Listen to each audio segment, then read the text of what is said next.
Replay, Unveiled, the power of doing it again.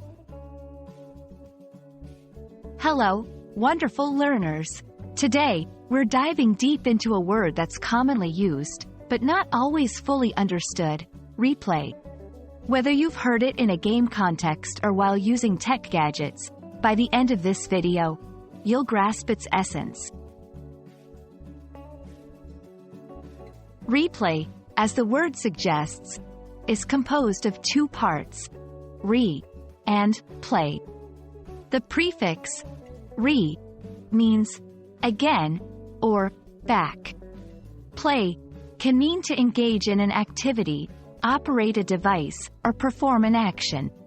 When you combine them, replay essentially means to play again or to do something again. 1. In sports, when we want to see a moment in a sport event again, we ask for a replay. It shows us the same clip, so we can catch the details or relive an exciting move. 2.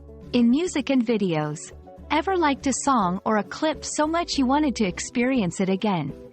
Hitting the replay button lets you play it from the start. 3. In games, if you've ever played video games, you might have seen an option to replay a level or mission. It lets you attempt the challenge once more, often to improve your score or strategy.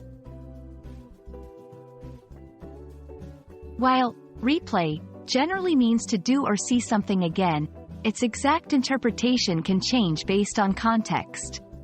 Can you replay that song? Here, it means to play the song again. The football replay showed the foul clearly. In this case, it refers to a segment of a match being shown again for clarity or analysis.